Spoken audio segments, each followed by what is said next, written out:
গত ক্লাসে তো ট্রান্সফরমার স্টার্ট করছিলাম আর কি। যাই হোক, যেটা বলছিলাম এটা হচ্ছে আপনাদের আমি আর কল্যাণ স্যার আপনাদের একসাথে ক্লাস নেই, একটা গ্রুপে কল্যাণ স্যার নেই, তো ওই জন্য সেম স্লাইড। তো এখন শুরু করি। হ্যাঁ, কল্যাণ স্যার বি করবেন? আচ্ছা, হ্যাঁ বি এই গ্রুপে আপনারা তো বি। তাহলে দেখেন আমরা হচ্ছে কি দেখবো আজকে, হচ্ছে ট্রান্সফরমার দেখব। তো ট্রান্সফরমারে কি কি দেখবো, তারপর যা যা দেখবো তার মধ্যে কি কি আছে ইনক্লুডেড। দেখেন ইন্ট্রোডাকশন কিছুটা হচ্ছে আজকে আমি আবার রিভিউ করব, সমস্যা নাই।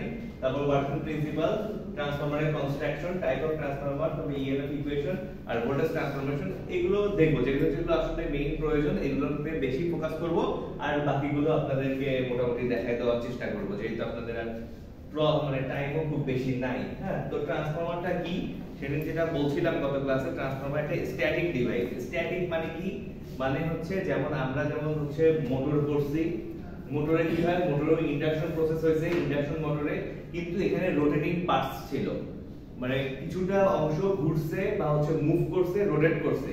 কিন্তু ট্রান্সফরমারে কি এই পোরশনটা নাই। একটা জিনিস চিন্তা করবেন যে কোথাও যদি ইলেকট্রিক্যাল মেশিন বলা থাকে, ইলেকট্রিক্যাল মেশিন যদি বলা থাকে, তাহলে ইলেকট্রিক্যাল মেশিনের মধ্যে যেটা একটা সবসময় একটা কমন একটা পার্ট থাকবে, সেই পার্টটা হচ্ছে রোটেটিং পার্ট। আপনি যে কোনো ইলেকট্রিক্যাল মেশিন নেন, ইলেকট্রিক্যাল মেশিন কিন্তু হচ্ছে মোটর, জেনারেটর, এগুলো কিন্তু ইলেকট্রিক্যাল মেশিন, এগুলোর প্রত্যেকটাতে মানে রোটেটিং পার্টস আছে, ঠিক আছে? তো এখন দেখেন, তো এরকম ট্রান্সফরমারের কথা যদি চিন্তা করি, ট্রান্সফরমারে কিন্তু এরকম রোটেটিং পার্টস নাই, কিন্তু রোটেটিং ম্যাগনেটিক ফিল্ড উৎপন্ন হয়। এই জন্য কিন্তু এটাকে একটা স্ট্যাটিক ডিভাইস বলা হয়। হ্যাঁ, কারণ এটা হচ্ছে মোটামুটি একটা স্টেবল বা হচ্ছে এর মধ্যে কোনো রোটেটিং কোনো অপশন নাই, এই জন্য। তো যেটা বলতেছিলাম, যেটা আপনারা কিছুদিন গত ক্লাসে বলছিলেন যে ট্রান্সফরমারের কাজ কি, কেউ বলছিলেন হচ্ছে ভোল্টেজটা হচ্ছে কনজিউমার যেরকম চাই, কনজিউমারের ডিমান্ড অনুযায়ী ভোল্টেজটা প্রোভাইড করার জন্য, আবার কেউ বলছিলেন কি লস কমানোর জন্য। হ্যাঁ, তো ফ্যাক্ট কিন্তু দুইটাই ফ্যাক্ট আছে, মানে দুইটারই হচ্ছে অ্যাপ্রোপ্রিয়েট অ্যানসার, কিন্তু বেশি মেইনলি যেটা অ্যাপ্রোপ্রিয়েট সেটা হচ্ছে আপনার ওই লসটা মিনিমাইজ করার জন্য। কারণ আমাদের যেমন যদি আমরা আমাদের সিস্টেমটা চিন্তা করি, আমাদের দেশের সিস্টেমটা এটা কি, এটা একটা ইন্টারকানেক্টেড গ্রিড নেটওয়ার্ক। তো দেখেন আমার বাড়ি যদি ধরেন সাপোজ রংপুরে হয়, রংপুরের আশেপাশে হয়তো দুই একটা পাওয়ার প্ল্যান্ট আছে, কিন্তু ওই পাওয়ার প্ল্যান্ট দিয়ে কিন্তু গোটা রংপুর অঞ্চল চলে না। আপনাদের যে নরসিংদী বলেন বা হচ্ছে পায়রা বলেন বা এখান থেকে কিন্তু হচ্ছে বিদ্যুৎ যে কিন্তু ওখানেও আমাকে সাপোর্ট দিচ্ছে, কিন্তু এই যে একটা লং ডিসটেন্স, এটা যে হচ্ছে আপনার ট্রান্সমিশন লাইনের ভিতর দিয়ে যাচ্ছে, তো লাইনেরও তো একটা লস আছে। লসটা কি রকম লস, ওই যে হিট আকারে হচ্ছে ডিসিপেট করে এই লাইনের লসটা কিন্তু। তো এইটা কিসের উপর ডিপেন্ড করে, আমাদের লস আমরা জানি হচ্ছে, আমাদের লস হচ্ছে কি এই যে I স্কয়ার আর লস, মানে আরটা কি, আরটা হচ্ছে রেজিস্ট্যান্স। তো এটা কিসের রেজিস্ট্যান্স, প্রতিটা জিনিসেরই একটা রেজিস্ট্যান্স আছে। সেটা আপনি যদি কপারের কথা চিন্তা করেন, কপারেরও একটা রেজিস্ট্যান্স আছে, আবার যদি অ্যালুমিনিয়াম অন্য কিছু চিন্তা করেন সেখানেও কিন্তু রেজিস্ট্যান্স আছে।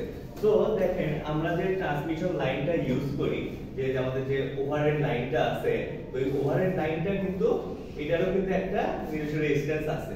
হ্যাঁ, তো দেখেন এই রেজিস্ট্যান্সটা কিন্তু আমার কোনো হাত নাই, এটা আমি কমাইতে বাড়াইতে পারবো না। কিন্তু যখন আমি এই প্রান্ত থেকে এই প্রান্তে আমি যখন পাওয়ার ট্রান্সমিট করতে যাব, তখন কি হবে, তখন এটার মধ্যে লস হবে, আর লসটা হচ্ছে I স্কয়ার R এর সমান। তো আমাকে যদি আমি যদি চাই এই লসটা আমি কমাবো, কমাইতেই হবে, কারণ এটা একটা হিউজ ডিসটেন্স, না কমাইলে আমাদের সিস্টেম লস হয়ে যাচ্ছে।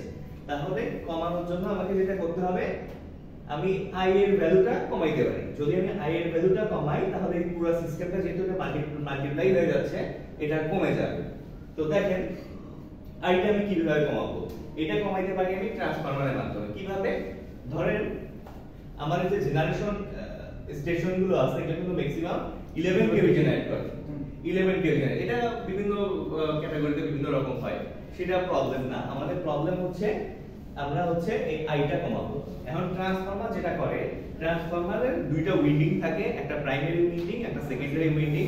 ও প্রাইমারি উইন্ডিং থেকে সেকেন্ডারি উইন্ডিং এ ইন্ডাকশন প্রসেসের মাধ্যমে আপনার হচ্ছে পাওয়ারটা ডেলিভার করে। কি ডেলিভার করে? পাওয়ার ডেলিভার করে, মনে রাখবেন। আর আমরা জানি যে শক্তি হচ্ছে ধ্বংস হয় না, সৃষ্টিও হয় না। সো এই ট্রান্সফরমার যে পরিমাণ পাওয়ার ওর প্রাইমারিতে আছে ঠিক সেই পরিমাণই সেকেন্ডারিতে ট্রান্সফার করে, মানে ট্রান্সফার করে। তো এই ট্রান্সফার করতে যায় সে আসলে কি তাহলে ভ্যারি করে? ভ্যারি করে শুধুমাত্র একটা জিনিস, সেটা হচ্ছে ভোল্টেজ। এখন আমরা জানি P ইকুয়াল VI, হ্যাঁ। এখন cos থিটা আছে, cos থিটার কন্ডিশনে আমরা যাব না। পাওয়ার ফ্যাক্টরটা আমরা ধরে নিলাম যে এটা হচ্ছে 1। তো এখন চিন্তা করেন এইটা যেহেতু ফিক্সড, বলছে পাওয়ারটা ফিক্সড থাকবে ট্রান্সফরমারে, তাহলে কি হবে? যদি এই ভিটা 1100 থেকে 11,000 এ কনভার্ট করা যায়, তাহলে আইটার পরিমাণ কত হবে? কারণ এটা তো সমান। আমি যদি এইখানে ধরেন এখানে আমার হচ্ছে P আছে হচ্ছে 1000 ওয়াট, তাহলে P যদি আমার 1000 ওয়াট হয়, তাহলে আমার এখানে কারেন্ট অবশ্যই, তাহলে P হচ্ছে 1000 ওয়াট। যদি আমার ভোল্টেজ 1000 ভোল্ট হয়, তাহলে অবশ্যই I হচ্ছে 1 অ্যাম্পিয়ার। 1 অ্যাম্পিয়ার যদি না হয়, 1 অ্যাম্পিয়ার না হয়, তাহলে আমার এই 1000 যে ওয়াটটা এটা হচ্ছে স্যাটিসফাই হবে না। হ্যাঁ, তো আমি এটা 11000 বানাইছি, তাহলে আমি এটা কত গুণ বাড়াইছি? ধরেন এটা 10000 করে, হ্যাঁ, 11000 না করে 10000 করে। তাহলে কি হলো? এটা আমি 10 গুণ কমাইছি। 10 গুণ কমাইলে কি হবে? এখানে পয়েন্ট আসবে। তাহলে কি হইলো? আমার কিন্তু এখানে কারেন্ট কমে গেল, কারেন্টটা কমে গেছে। তো ট্রান্সফরমার যেটা করে ভোল্টেজ লেভেলটা আপ আর ডাউন করে, সেটা হচ্ছে কি আপ করবেন না ডাউন করবেন সেটা আপনার উপর ডিপেন্ডেন্ট। আপনি যেভাবে আর কি ট্রান্সফরমারটা বানায় নেবেন ওইভাবে। তাহলে যেহেতু আইটা কমলো, এখানে যদি আইটা কমে, তাহলে আমার টোটাল লসটা কমতেছে। এই লসটা কমানোর জন্যই মেইনলি ট্রান্সফরমারটা ইউজ করা হয়, হ্যাঁ। তো এখন ট্রান্সফরমারের কনস্ট্রাকশনে যদি যাই, কি থাকে ট্রান্সফরমারে? মোটরে যেমন একটা কোর ছিল, মানে কোর বলতে কি স্ট্যাটর ছিল, স্ট্যাটরটা কোর। আর আচ্ছা আপনাদের কি এটা হচ্ছে আচ্ছা এটা হচ্ছে আপনাদের হচ্ছে এনার্জি কনভার্সন 1, ঠিক আছে? মোটর আমরা সামনে করব। আচ্ছা ঠিক আছে, মোটরের দিকে আমরা না যাই, এইখানে আমরা থাকি। তো এখানে হচ্ছে যেমন এটা একটা কোর বলতে কি? কোর বলতে হচ্ছে একটা স্ট্রাকচার, যে স্ট্রাকচারের মধ্যে আপনার ওই উইন্ডিং গুলো পেঁচানো থাকে। তো দেখেন এই কোরগুলো কি দিয়ে তৈরি সেটা হচ্ছে লেখা আছে স্লাইডে। এগুলো হচ্ছে খুব পাতলা ল্যামিনেটিং শীট দিয়ে তৈরি করা থাকে। কি কারণে তৈরি করা থাকে এটার একটা রিজন আছে, সেই রিজনটা আমরা আজকেই দেখব। ফার্দার যে স্লাইডগুলোতে আছে অ্যাডভান্স স্লাইডগুলোতে দেখব। তো এখানে দেখেন দুইটা উইন্ডিং আছে, মানে একটাই কোরের দুই পাশে আপনার হচ্ছে উইন্ডিং পেঁচানো আছে, কয়েল পেঁচানো আছে। এর মধ্যে একটা প্রাইমারি উইন্ডিং আর একটা হচ্ছে কি সেকেন্ডারি উইন্ডিং। হ্যাঁ, এখন দেখেন এই উইন্ডিং এ কিন্তু এমনি দেখেও বোঝা যাচ্ছে যে দুইটার কিন্তু প্যাচের কিন্তু ডিফারেন্স আছে, এক পাশে কম আছে আর এক পাশে কিন্তু বেশি আছে। হ্যাঁ, তো এখন আপনি বলতে পারেন যে এইখানে যেহেতু কানেক্টেড আছে আপনার একটা উইন্ডিং, এই পাশেও কানেক্টেড আছে, তো এটা দিয়ে তো কারেন্ট ফ্লো করতেই পারে, কোরের ভিতর দিয়ে কারেন্ট ফ্লো করা তো দরকার। কারেন্ট যদি ফ্লো করে তাহলে এটা শর্ট হয়ে যাবে ইন্টারনালি, কিন্তু এটা তো হয় না। কিন্তু আপনারাও বলছেন যে ট্রান্সফরমারের ভিতরে ইন্টারনালি গ্যাপ থাকে। হ্যাঁ, দুইটা উইন্ডিং এর মধ্যে গ্যাপ থাকে। কারণ হয় না কেন? কারণ এগুলো হচ্ছে লেমিনেটেড শীট এমন ভাবে তৈরি, এটা হচ্ছে প্রপার রেজিস্টিভ ম্যাটেরিয়াল দিয়ে তৈরি, এটার মধ্যে আপনি কারেন্ট ফ্লো করতে পারেন না। ঠিক আছে, বেসিক্যালি এটা আসলে দুইটা সেপারেটলি থাকে, কিন্তু আপনি কার উপর পেঁচাবেন? একটা স্ট্রাকচার তো লাগবে, সেই স্ট্রাকচারটাই হচ্ছে এই কোর। তারপর দেখেন Faraday's law of electromagnetic induction. আমি এর আগের দিন প্রথম আপনাদেরকে এটা দেখাইছি। ওই কয়েলের ভিতর দিয়ে আপনি একটা ফেরোম্যাগনেটিক ম্যাটেরিয়াল যদি মুভ করেন, ম্যাগনেট যদি মুভ করেন, তাহলে ওটা ফ্লাক্স কাট করার ফলে এটার ভিতরে কি হয়? কারেন্ট ফ্লো করে।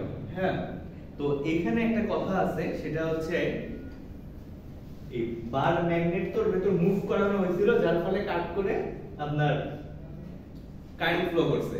কিন্তু ট্রান্সফরমারে তাহলে কিভাবে ইন্ডাকশন প্রসেসটা কমপ্লিট করে? কারণ ট্রান্সফরমারের মধ্যে তো আপনার কোনো কিছু যাতায়াত করতেছে না বা মুভিং আইটেম নাই, আমি আগেই বলছি, কারণ এটা একটা স্ট্যাটিক ডিভাইস।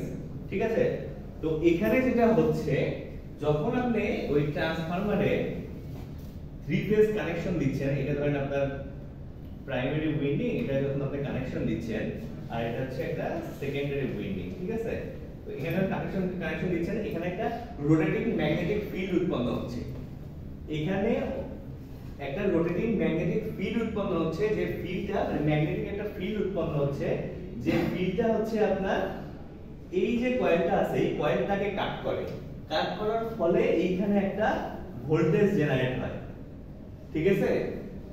এখানে হয় কি রোটেটিং ম্যাগনেটিক ফিল্ড উৎপন্ন হয়, এটা হচ্ছে থ্রি ফেজ একটা কানেকশন দেওয়ার ফলে। কারণ কি, কারণ আমাদের এটা হচ্ছে এসি কারেন্টটা কি করে প্রতি সেকেন্ডে ওর দিক পরিবর্তন করে কতবার, 50 বার। এই যে দিক পরিবর্তন করতেছে, এই ফ্লাক্সটাও আপনার হচ্ছে একবার পজিটিভ দিকে বা নেগেটিভ দিকে করতে একটা রোটেটিং ম্যাগনেটিক ফিল্ড তৈরি করে, যে ফিল্ডটা অনেকটা ওই যে বারটা হচ্ছে এখানে মুভ করানো যাচ্ছে না, কিন্তু ফিল্ডটাই মুভ হচ্ছে, হ্যাঁ, হয়ে এই সেকেন্ডারিতে হচ্ছে একটা ভোল্টেজ ইনডিউস করতেছে, ঠিক আছে? এইভাবে ট্রান্সফরমারটা হচ্ছে আপনার প্রাইমারি থেকে সেকেন্ডারিতে ভোল্টেজ ট্রান্সফার করে। এটা হচ্ছে লেনজেস লটা আপনারা দেখবেন, এই লেনজেস ল আর হচ্ছে এই Faraday's law of electromagnetic induction, এই দুইটাই আমি ফার্স্ট ক্লাস আপনাদেরকে বেশ ভালোভাবে দেখাইছি। আপনাদের মনে আছে, তাহলে ভিডিও দেখে নেবেন, সমস্যা নেই। এখন দেখেন মেইন পার্টস কি কি ট্রান্সফরমারের। একটা তো আমরা ট্রান্সফরমার তো দেখি আমাদের ওভারহেড, রাস্তা দিয়ে যাওয়ার সময় তো দেখি যে ওভারহেডের মাথার উপর ট্রান্সফরমার থাকে, বা আপনাদের ল্যাবেও একটা ট্রান্সফরমার আছে। তো এখানে তো আমরা একটা বক্স দেখি, যে বক্সটাই কি ট্রান্সফরমার? বক্সটা তো ট্রান্সফরমার না। এখন ওর মধ্যে অনেকগুলো আইটেম আছে যেগুলোর হচ্ছে সমন্বয় মেইনলি হচ্ছে এই ট্রান্সফরমার। কি কি থাকে দেখেন। ফার্স্ট এখানে কয়টা আছে, কয়টা পার্টস আছে দেখেন, 1 2 3 4 5 6 7 8 9 10 11 12। এখানে 12টা পার্টসের কথা উল্লেখ করা আছে। কি কি দেখেন, core, winding, insulator, tank, terminals and bushing, তারপর কি transformer, oil conservator, breather, radiator and fans, তারপর এক্সপানশন বেল্ট, তারপর ট্যাপ চেঞ্জার আর গ্লুকোজ রিলে। হ্যাঁ, তো এগুলো কি, এগুলো তো আমাদের জানতে হবে, না হলে তো আমরা বুঝবো না যে এটা আসলে কাজটা কি, কিভাবে কাজটা করে। আমি যে এই ফর্মুলাটা দেখাইলাম, এটা হচ্ছে একদমই বেসিক, যে হচ্ছে এক পাশ থেকে ইলেক্ট্রোম্যাগনেটিক ইন্ডাকশন প্রসেসে ওর এনার্জিটা এক পাশ থেকে আরেক পাশে ট্রান্সফার করে দিচ্ছে। এটা হচ্ছে উইন্ডিং দিয়ে, কিন্তু এই যে মেকানিজমটা, এই মেকানিজমটা প্রপারলি হ্যান্ডেল করার জন্য আরো কিছু এক্সট্রা পার্টস লাগে। সেই পার্টস গুলো হচ্ছে এইসব পার্টস। এখন আমরা দেখব একটা একটা করে পয়েন্ট। কি পয়েন্ট? ফার্স্ট পয়েন্ট কি? ফার্স্ট পয়েন্ট হচ্ছে কোর। কোর আমরা আগেই বলছি, কোর কি? কোরটা হচ্ছে স্ট্রাকচার।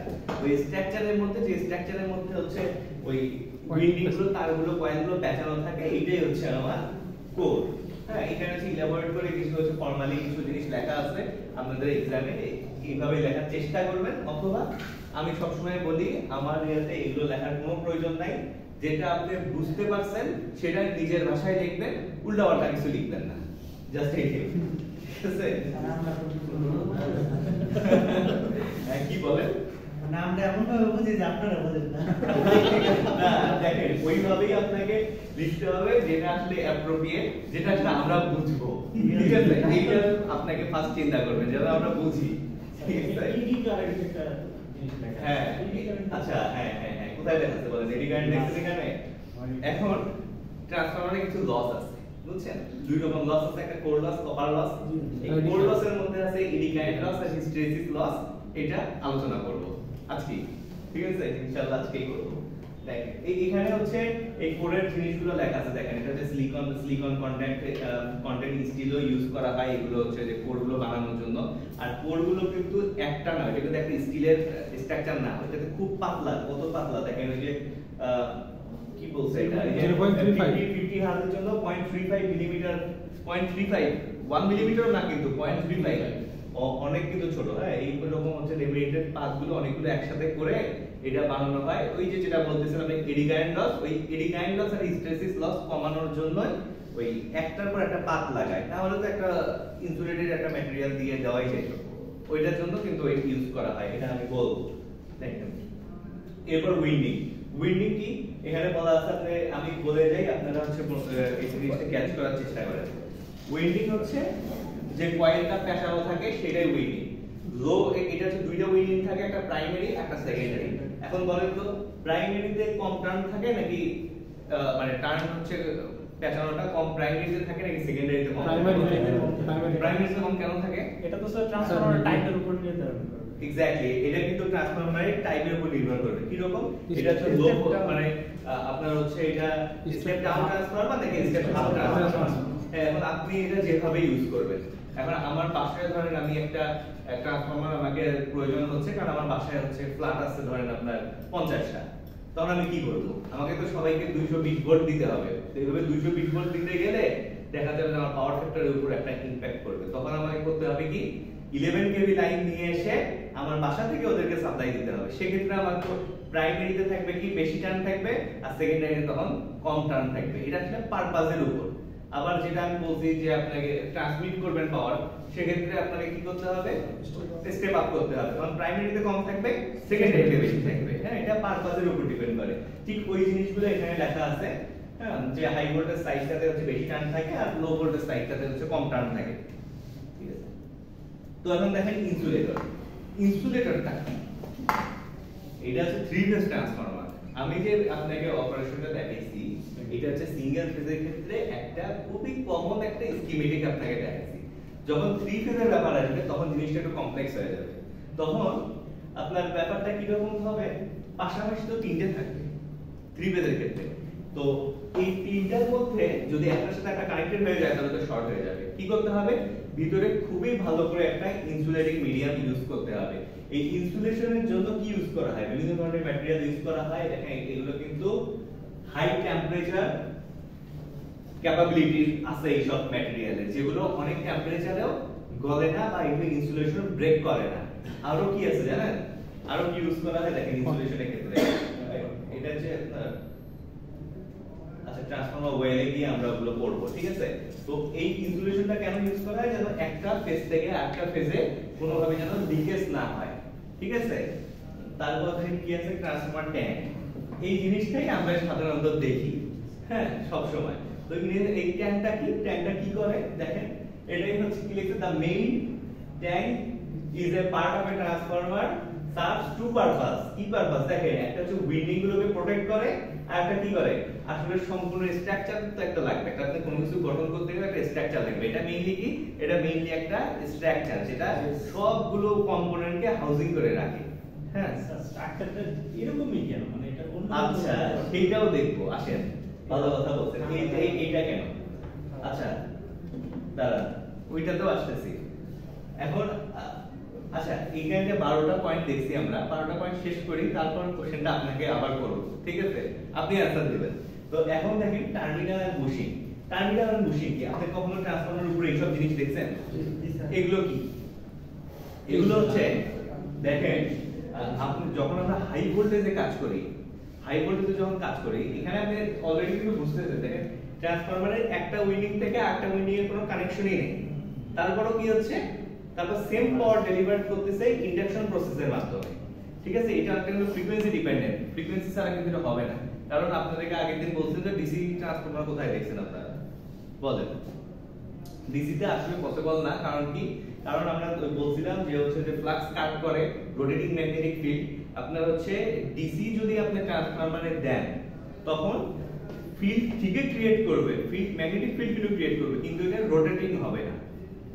ওইটা রোটেটিং হবে না কারণ ফ্রিকোয়েন্সি নাই, তো টাইমের ভেরিয়েন্টে ও তো মুভ করতে পারবে না, মানে ফিল্ড চেঞ্জ করতে পারবে না। তাহলে কি হবে? তাহলে ফ্লাক্স কাট করবে না, আর ফ্লাক্স কাট না করলে কি হবে? আপনার হচ্ছে ভোল্টেজ ইনডিউসড হবে না সেকেন্ডারিতে, ঠিক আছে? তো যখন হাই ভোল্টেজে কাজ করি তখন দেখা যায় কি এই যে আপনার ওভারহেড লাইনের যে এই সব ডিসটেন্স দেখেন না, এগুলো কিন্তু এমনি দেয় না। এটা কিন্তু নির্ধারণ করে একটা থেকে একটা ডিসটেন্স দেয়। যদি কাছাকাছি আসে কি হবে জানেন? এত হাই ফ্রিকোয়েন্সিতে হাই ভোল্টেজ থাকে, এইগুলো শর্ট হয়ে যাবে, আপনার হচ্ছে এয়ারের উপর দিয়ে কারেন্ট পাস হয়ে যাবে। হ্যাঁ, ঠিক ওই জন্যই আপনার হচ্ছে এখানে কিছু হচ্ছে আপনার ওই কি বলে সিরামিক ম্যাটেরিয়াল, আর কিছু ম্যাটেরিয়াল দিয়ে আপনার ওইটা একটা ডিসটেন্স তৈরি করা হয়, তার উপর থেকে হচ্ছে কেবলগুলো আপনার হচ্ছে রাউটিং করা হয়। তাতে হয় কি? তাতে আপনার ওই কেবল থেকে এই যে ট্রান্সফরমার ট্যাঙ্ক যে আছে এটা একটা ডিসটেন্স মেইনটেইন হয়, আর এই ডিসটেন্সের কারণে আপনার হচ্ছে কারেন্টটা লিকেজ হয়ে ট্যাঙ্কের সাথে লাগে না। হ্যাঁ, এখন আপনি একটা ভালো কোশ্চেন করতে পারেন যে এইগুলো দেখতে এরকম কেন, চাকরির মতো কেন?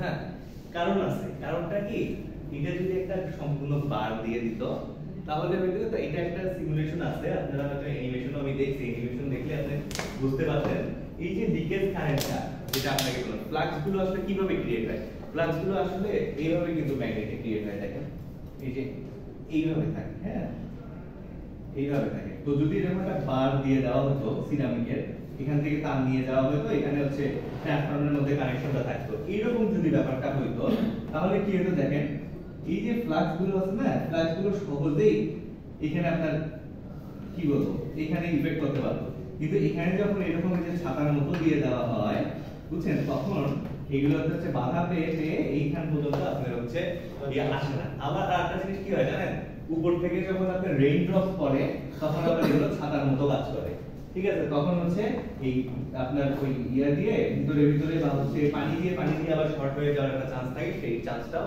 থাকে না, ঠিক আছে। এখন পয়েন্টটাতে দেখেন ট্রান্সফরমার ওয়েল, ট্রান্সফরমার ওয়েলটা কোথায় থাকে, এই যে ট্যাঙ্কটা দেখেন, এই ট্যাঙ্কটা কিন্তু ওই ইনসুলেশনের পাশ দিয়ে এই ট্রান্সফরমার ওয়েল বলে একটা ওয়েল আছে, যে ওয়েলটা স্পেশালি তৈরি করা ওই ট্রান্সফরমারের জন্য, ওইটার ভেতর কিন্তু ডুবানো থাকে।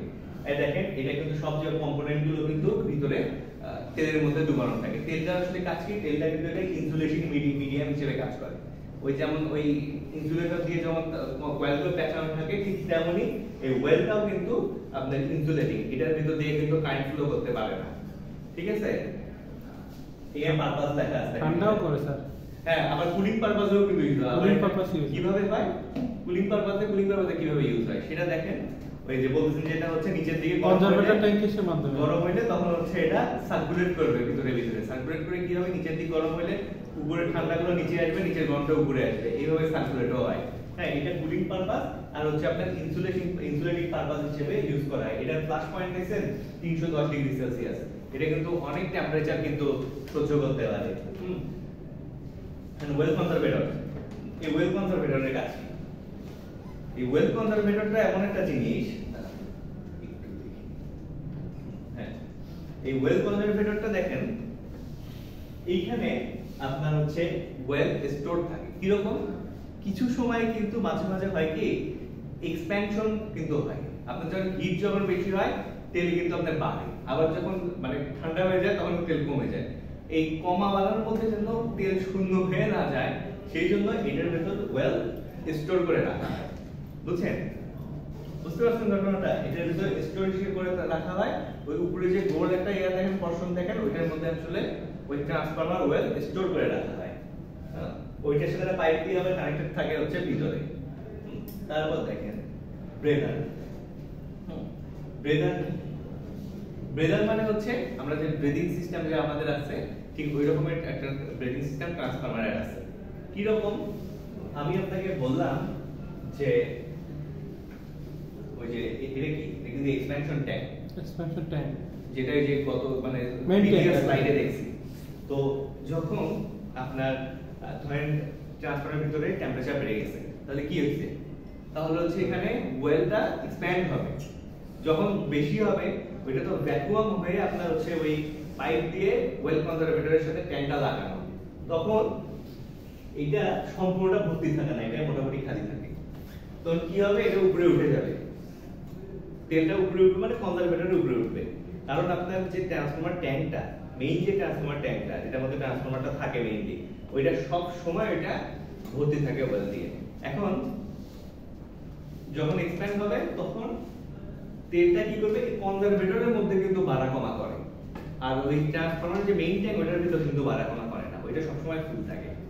যখন আপনার উপরে উঠবে, এখন যদি ওইটা যদি আপনার সম্পূর্ণ যদি ইনসুলেটেড মানে হয় বা একদম ভ্যাকুয়াম হয়ে যায় তাহলে তো উপরে উঠতে পারবে না, এই জন্য আপনার হচ্ছে এইটার সাথে একটা ছিদ্র করে বাইরে থেকে একটা ব্রেদার লাগানো থাকে, একটা ছিদ্র করে একটা হচ্ছে কম্পোনেন্ট রাখা থাকে যেটার ভিতর দিয়ে বাতাস বের হয়ে যায়। আবার যখন ঠান্ডা হয় তখন কি করে, তখন তেল আবার নেমে আসে, আবার নেমে আসবে কিভাবে, আপনি একটা পাইপের মধ্যে যদি পানি দেন আর উপরটা যদি হাত দিয়ে ভ্যাকুয়াম করে ধরে রাখেন তাহলে তো পানি বের হবে না, তো এটার মধ্যে বাতাসটা ঢুকতে দিতে হবে, যার জন্য এখানে একটা ব্রেদার ইউজ করা হয়। ব্রেদারটা কি করে, ওই ব্রেদারটা দিয়ে বাতাস ঢুকে তারপর তেলটা হচ্ছে নিচের দিকে নামে।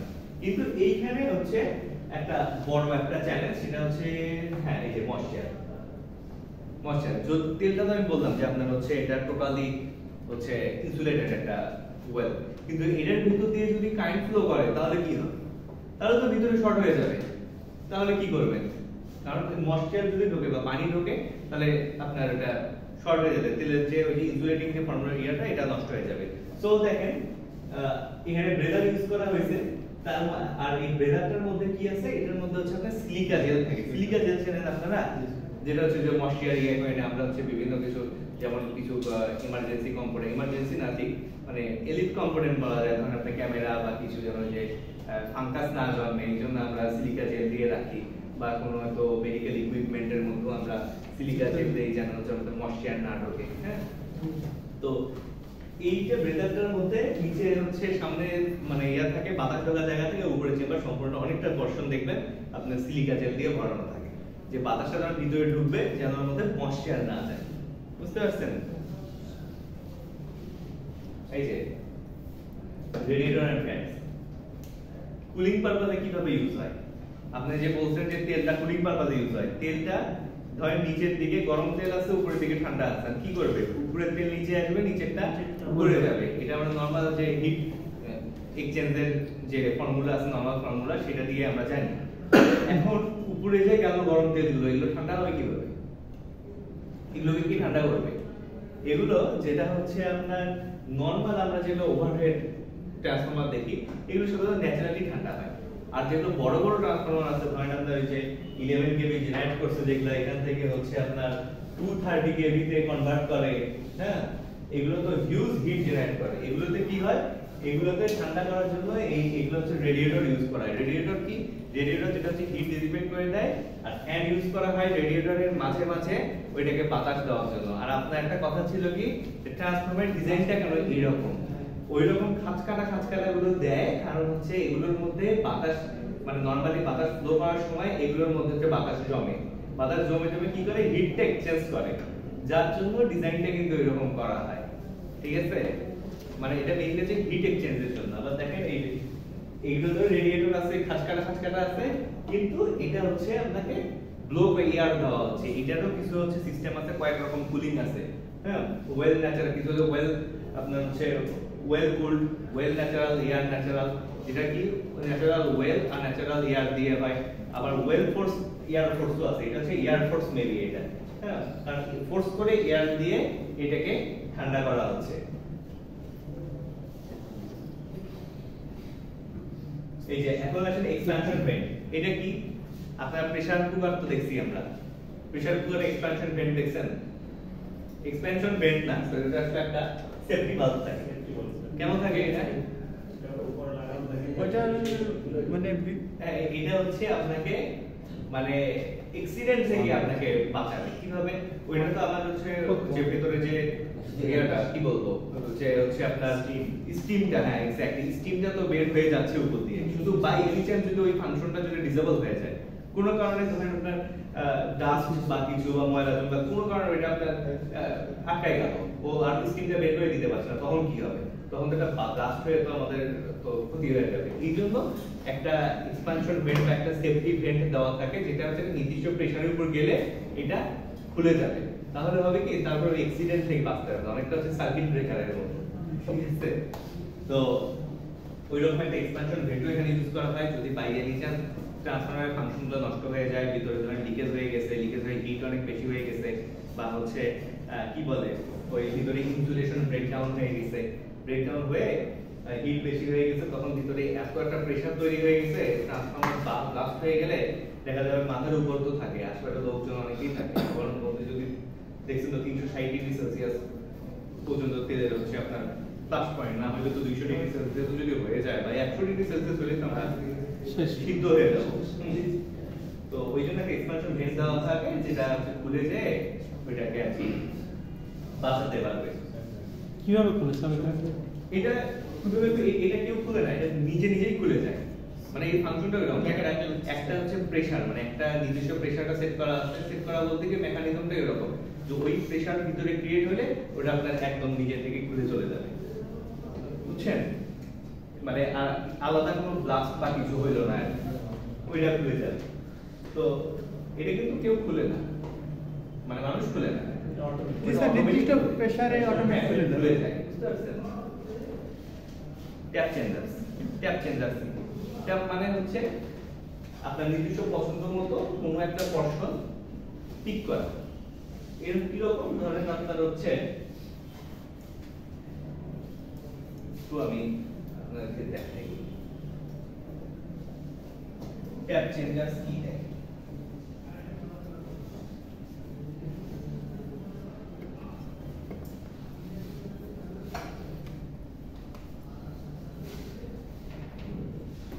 ওই কিসে আমাদের ধরেন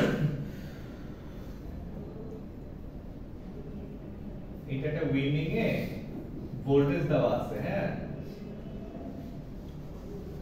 আর এখানে একটা উইন্ডিং, এটা হচ্ছে সেকেন্ডারি উইন্ডিং। তো দেখেন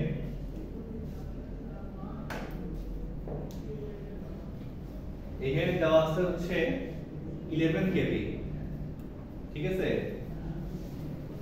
আমার এখানে হচ্ছে ধরেন প্রয়োজন হচ্ছে আমার 400 আবার 200 প্রয়োজন, ঠিক আছে। ধরেন আপনার এই দুইটারে যদি আমি কানেকশন নেই তাহলে আমি 200 পাই, 200 পাচ্ছি। আবার এটাকে যদি কমন রেখে মানে এসি, যদি এসি থেকে নেই তাহলে 2000 পাবো। আবার এখানে ট্যাপ বলতে কি এখানে আমার আরেকটা মাথা বের করা আছে, যদি আমি এইটুকু কাউন্ট করি তাহলে কি পাবো, কম ভোল্টেজ পাবো। কত পাবো, ধরেন তখন আমরা 200 পাবো, আর সম্পূর্ণটাতে হচ্ছে আমি পাবো হচ্ছে 400। বুঝতে পারছেন জিনিসটা? এই ট্যাপ চেঞ্জ হচ্ছে এই ট্রান্সফরমারে কিন্তু হচ্ছে এরকম উইন্ডিং সিলেক্ট করার অপশন থাকে, উইন্ডিং সিলেক্ট করার অপশন থাকে। এটা দিয়ে হয় কি, যখন আমার যেটা প্রয়োজন আমি নিতে পারি। এই জিনিসটা কোথায় ইউজ করা হয় বলেন দেখি? এটা কিন্তু অটো ট্রান্সফরমার বলতে কি আমাদের ভোল্টেজ স্টেবিলাইজারে ইউজ করা হয়। কিভাবে? ধরেন আমাদের দেখা যাচ্ছে যে আমাদের হচ্ছে 130 ভোল্ট হচ্ছে আমাদের ভোল্টেজ কমে গেছে, 130 ভোল্ট দিচ্ছে, কিন্তু আমার ভোল্টেজ স্টেবিলাইজার সাপ্লাই দিচ্ছে কত, 220 ভোল্ট। কিভাবে দিচ্ছে? এটাতে দুই রকম মেকানিজম থাকে, একটা হচ্ছে রিলে মেকানিজম আর একটা হচ্ছে সার্ভো মেকানিজম। রিলেতে কি করে, এখানে হয়তো ধরেন আপনার 5টা ট্যাপ করা আছে, 5টা মানে 5টা থেকে হচ্ছে আউটপুট নিতে পারে একটা এর। তো দেখা যায় যে যখন হচ্ছে 150 ভোল্ট, ধরুন যখন 220 ভোল্ট দেয়, মানে লাইন ভোল্টেজ যখন 220 থাকে তখন আউটপুটও 220। আর লাইন ভোল্টেজ যদি 240 হয় আউটপুটও কিন্তু বেড়ে যাবে, হয়তো 250 বা 60 হয়ে যাবে, এটা টার্নের উপর ডিপেন্ড করে। তাহলে দেখেন যেটা করতে হবে সেটা কি, যদি 200 হয় তখন আমাকে সেকেন্ডারিটা করতে হবে কি বাড়াই দিতে হবে, বাড়াই দিলে তাহলে আমি 220 পাবো। যদি 150 হয় তাহলে সেকেন্ডারি আমাকে আরো বাড়াই দিতে হবে, তাহলে আমি 220 পাবো। তো এই রিলে গুলো এরকম করে যে একটা পর একটার সাথে কানেকশন দিয়ে দেয়। এটা কি একটা ট্যাপ চেঞ্জ করে দেয়, মানে একটা প্রথমে একটার সাথে কানেক্টেড থাকে, তারপর ধরেন আরেকটার সাথে কানেক্টেড থাকে, তারপর আরেকটার সাথে কানেক্টেড থাকে। মানে উইন্ডিং সিলেক্ট করার যে অপশন বা মেকানিজম সেটাই হচ্ছে ট্যাপ চেঞ্জ, ট্যাপ চেঞ্জের মাধ্যমে করা। বুঝছেন? ব্যাপারটা হচ্ছে এরকম। তো প্রাইমারিতে থাকে না সেকেন্ডারিতে? সেকেন্ডারিতে অবশ্যই, প্রাইমারিটা তো হচ্ছে আমার লাইনের সাথে লাগবে, ওইটা এখন ভোল্টেজ লাইনে যত পাবো ততই আমার হচ্ছে ইনপুট, কিন্তু আমি ভ্যারি করব কি আউটপুটটা, ঠিক আছে? আউটপুটটাকে ঠিক রাখবো। তো ট্যাপ চেঞ্জ থাকে আউটপুটে। এটা হচ্ছে বুকলস রিলে। বুকলস রিলে কি, রিলে আসলে কি সেটা বলেন দেখি। রিলে বলতে পারেন কি, রিলে হচ্ছে না সুইচ, সুইচ, হ্যাঁ সুইচ। এখন সুইচিং ডিভাইস, সুইচিং ডিভাইস, হ্যাঁ সুইচিং ডিভাইস, খুব সুন্দর কথা, সুইচিং ডিভাইস। এখন এই সুইচিং ডিভাইসটা কিভাবে কাজ করে? এটাও কিন্তু এই ম্যাগনেটিক ফর্মের মানে ম্যাগনেটের মাধ্যমেই কাজ করে। এটা ইলেকট্রোম্যাগনেটিক সুইচ যদিও, কিন্তু কেন আমরা এটা ইউজ করি? ওভার কারেন্ট ফ্লো হলে তো কোনো উপায় যাবে না। হ্যাঁ, আপনি যেটা বলতেছেন এটা সার্কিট ব্রেকারের কথা বলতেছেন। আপনার হয়তোবা এটাকে আপনি প্র্যাকটিক্যালি দেখছেন। ওভার হ্যাঁ দেখছি, ওভার কারেন্ট ফ্লো হলে তো কোনো উপায় যাবে। এই যে এখানে কথা, ওভার কারেন্ট ফ্লো হইলে অফ হয়। এটা অফ হয় কি অন হয় এটা আপনি বলতে পারবেন কনফার্ম? না এই বন্ধ হয়ে যায়। সার্কিট ব্রেকার বন্ধ হয়। নরমাল ওপেন নরমাল ক্লোজ আছে ওইখানে হ্যাঁ, normal normal open normal close. এখানে দেখেন এটার কাজ হচ্ছে কি, রিলে আসলে কি, রিলে আসলে সার্কিট ব্রেকারের সাথে অ্যাটাচ থাকে। এটা বড় সার্কিট ব্রেকারের কথা বলতেছি, যে আপনি যেমন যে অন অফ কি বললেন, নরমাল অফ, নরমাল অফ। হ্যাঁ, এখন করে কি যে আমার হয়তো ওভার কারেন্ট ফ্লো করছে, এই জিনিসটা রিলে ডিটেক্ট করে ও হচ্ছে সার্কিট ব্রেকারকে বলে দিবে যে এই ওভার কারেন্ট ফ্লো করছে, তুই এখন ট্রিপ কর। ব্যাপারটা হচ্ছে এইরকম, বন্ধ করে দেয়, বন্ধ করে দেয়। এই ব্যাপারটা কিন্তু এইরকম। তো এইখানে এটা বুগলস রিলের অপারেশনটাও ঠিক ওই রকমই। দেখেন এই করে কি, এটা হচ্ছে আমার যেমন ওই রিলে যেমন হচ্ছে কারেন্ট হচ্ছে সেন্স করতে পারছে, এই সেন্স করে কি জানেন, এটা হচ্ছে গ্যাস অ্যাকচুয়েটিং রিলে বলে, এটা হচ্ছে গ্যাস সেন্স করে। কিভাবে, যদি ট্রান্সফরমারের মধ্যে যদি উইন্ডিং পুড়ে যায় বা লিকেজ হয় এরকম কোনো যদি প্রবলেম হয়, তখন হচ্ছে ওখানে যে গ্যাস একটা উৎপন্ন হয়, সেই গ্যাসটা হচ্ছে এটা মানে অ্যাকসেপ্ট করে, গ্যাসটা অ্যানালাইসিস করে বুঝতে পারে যে এরকম লিকেজ হয়েছে, তখন হচ্ছে ও পুরো সিস্টেমের ওই সার্কিট ব্রেকারকে ট্রিপ করে দেয়।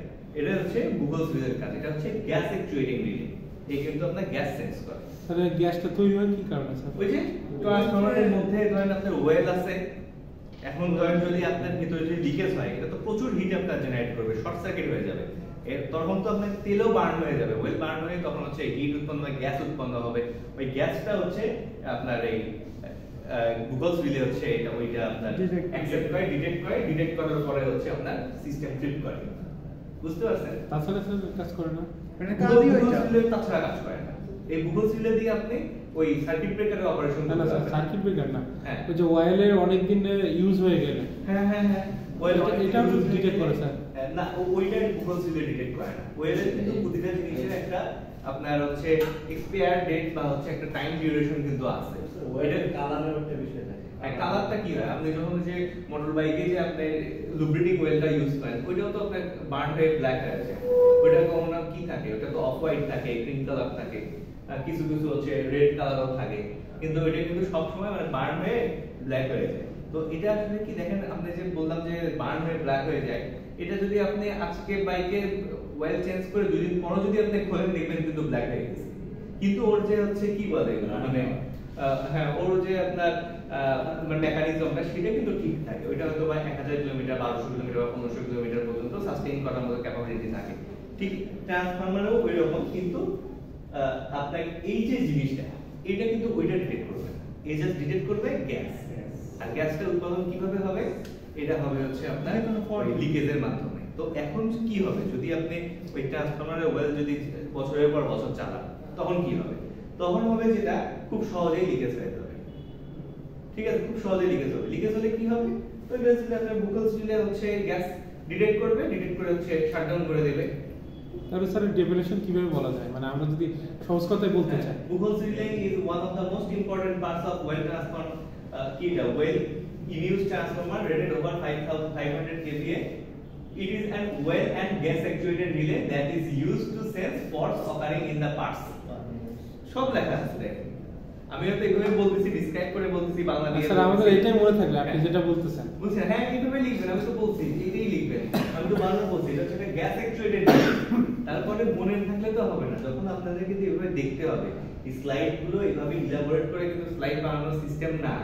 স্লাইড বানাবো কিভাবে, একটা ছবি থাকবে, এটার এগেইনস্টে 2টা বা 3টা হচ্ছে আপনার পয়েন্ট থাকবে, দ্যাটস অল, এর বেশি তো আর কিছু না। হ্যাঁ, কিন্তু এখানে এইভাবে কেন করা হয়েছে, যাতে আপনাদের নেক্সট টাইম পড়তে যেন সুবিধা হয়। এই জন্য দেখেন বই থেকে সম্পূর্ণ উঠে দিচ্ছে আপনাদের স্যার, বললাম স্যার ঠিক আছে। আমরাও এইভাবে করি, যখন আমি স্লাইড বানাই আপনাদের মানে ক্লাসের জন্য সবসময় এইভাবে ইলাবোরেট করে দিই। কারণ ইলাবোরেট করে না দিলে দেখা যায় কি, আমি এখন বলে যাচ্ছি, আপনারা পরের এটার সাথে মিলাইতে পারবেন না। এই জিনিসটা যখন আপনারা দেখতেছেন, পরবর্তীতে আপনাদের মিলাইতে সুবিধা হবে, এই জন্য কিন্তু ইলাবোরেট করে দেওয়া। ঠিক আছে,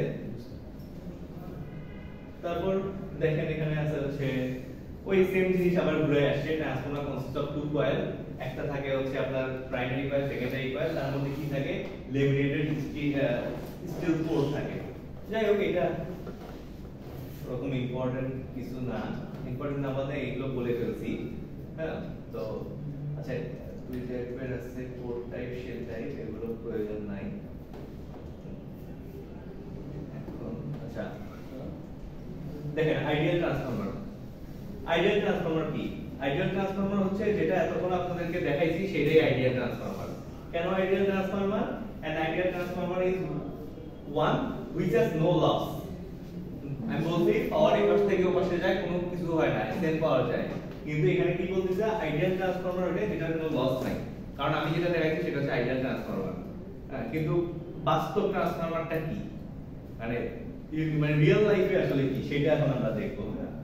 সেটা দেখেন রেঞ্জেস ল দিয়ে হয়। ওকে, এখানে আপনাদের দুইটা সূত্র মনে রাখতে হবে। দুইটা সূত্র বলতে কি এই সূত্রটা লিখে রাখবেন, এটা আজীবনের সূত্র ট্রান্সফরমারের ক্ষেত্রে এখানেও লেখা আছে।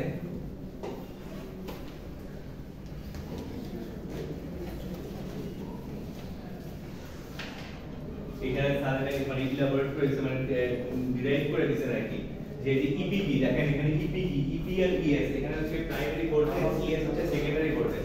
তার প্রাইমারি ভোল্টেজটা কি 4.44 এনভিএ 5x 4.44 এন 4.44 হচ্ছে এটা ফিক্সড, এটা হচ্ছে একটা কনস্ট্যান্ট। তারপর কি এনপি হচ্ছে number of turn, NP P হচ্ছে মানে প্রাইমারি সাইডের number of turn, R 5x কি 5x হচ্ছে ফ্লাক্স।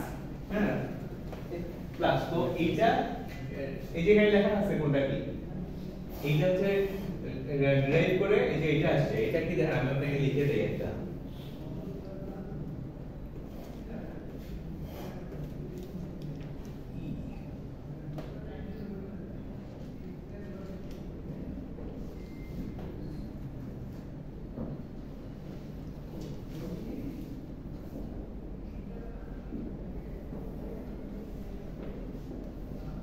এটা লেখেন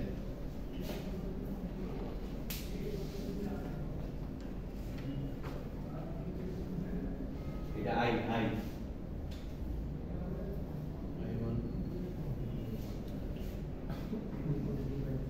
এখানে কোনটা কে বলি, E1 দিয়ে 1 গুলো হচ্ছে প্রাইমারি সাইড আর 2 গুলো হচ্ছে সেকেন্ডারি সাইড।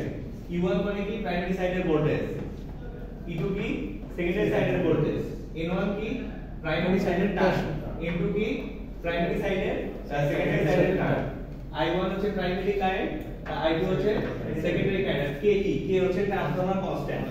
এখন যদি আপনার এই সাইডটা না থাকে এইটা দিয়েও কিন্তু একটা ম্যাথ হবে, আবার এটা বাদ দিয়ে এটা দিয়েও একটা ম্যাথ হবে, আবার এটা বাদ দিয়ে এটা দিয়ে একটা ম্যাথ হবে, আবার কি এটা কিন্তু এটা সমান কে লেখা যায়, এটা সমানও কিন্তু কে লেখা যায়, এটা সমানও কিন্তু লেখা যায়।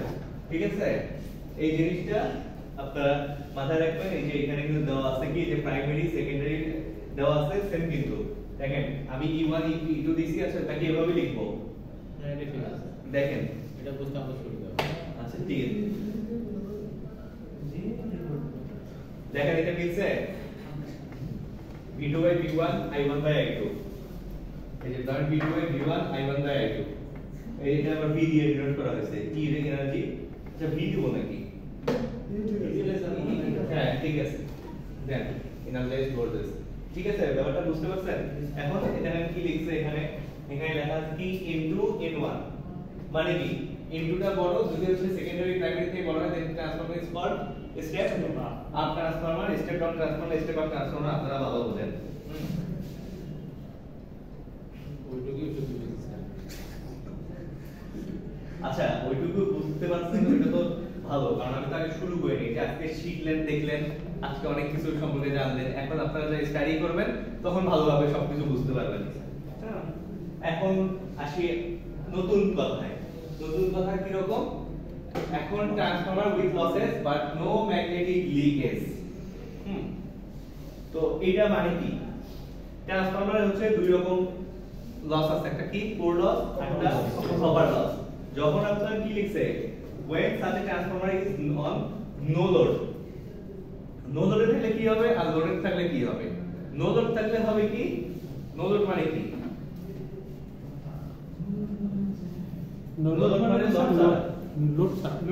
লোড বিহীন। তো লোডটা কোথায় থাকে ট্রান্সফরমারে, সেকেন্ডারিতে থাকে। তার মানে কি সেকেন্ডারিতে কিছুই নাই। ধরেন এটা যদি সেকেন্ডারি হয়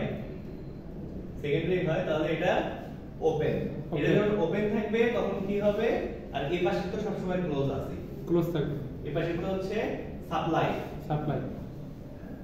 আগে দাঁড়ান, আপনি সাইডগুলো আপনি পড়বেন, একবার করে পড়ে যাবেন কিন্তু সাইডগুলো না পড়লে জিনিসটা বুঝতে পারবেন না। এখন ঠিক আছে, the no load current consists of two components. No load current দুটো কম্পোনেন্টের উপর ইউজ করে, একটা হচ্ছে রিঅ্যাক্টিভ আর ম্যাগনেটাইজিং কম্পোনেন্ট, আর একটা হচ্ছে অ্যাক্টিভ কম্পোনেন্ট। কিভাবে,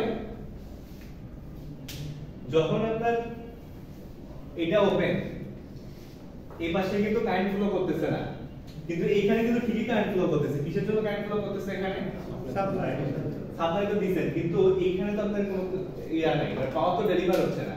তাহলে কারেন্টটা কিসের জন্য করতে? যদি আপনি কোনো একটা সার্কিটে ভোল্টেজ অ্যাপ্লাই করেন আর এখানে যদি রেজিস্ট্যান্স থাকে, তাইলে কিন্তু আপনার কারেন্ট ফ্লো করে। তাছাড়া কি করে? যদি আপনি আটকায় দেন তাহলে রেজিস্ট্যান্স নাই, তাহলে সম্পূর্ণ কারেন্টের দিকে ফ্লো করবে, শর্ট সার্কিট হয়ে যাবে। তাহলে এইখানে হয় না, কারণ হচ্ছে আপনার হচ্ছে এইখানে কি হচ্ছে, এইখানে একটা কারেন্ট কিন্তু ফ্লো করতেছে, আর এই কারেন্ট ফ্লো করতেছে, কারেন্টের মধ্যে কিন্তু ম্যাগনেটিক ফ্লাক্স আছে, ফ্লাক্স কিন্তু উৎপাদন করতেছে। আর এই ফ্লাক্স গুলো আবার কি করতেছে, এই ফ্লাক্স গুলো যে কোরটার মধ্যে তৈরি, এই কোরটাই কিন্তু কাট করতেছে। এখন কোরটাকে কাট করার ফলে কি হয় সেটা এখন আমরা দেখব। দেখেন,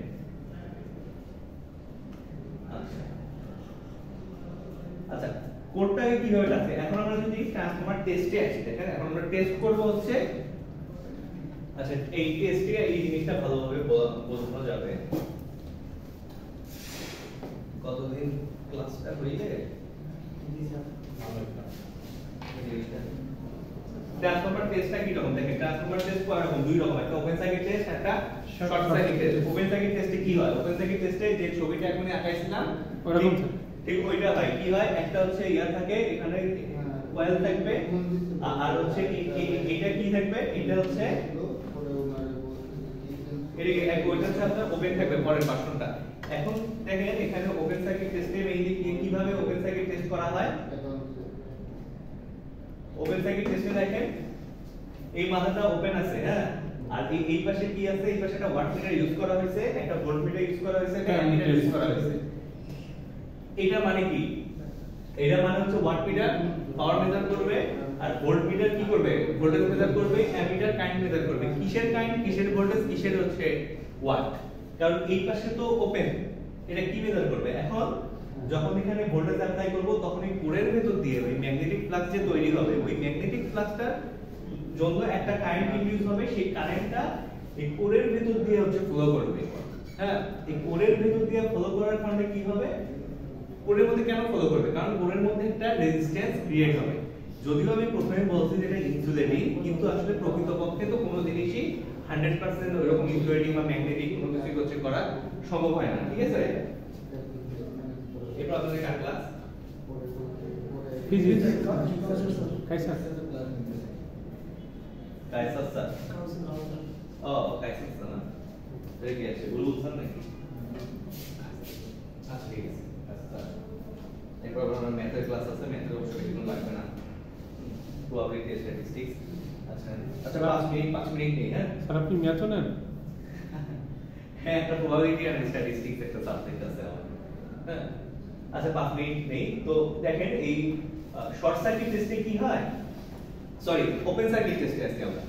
ওপেন সার্কিট টেস্টে আপনার একটা ওই কোর যে থাকে, এই কোরটার ভিতর দিয়ে একটা কারেন্ট ফ্লো করে। কিসের জন্য কারেন্ট ফ্লো করে, কারণ এটার মধ্যে একটা मैग्नेटिक फ्लक्स রেজিস্ট্যান্স তো আছেই।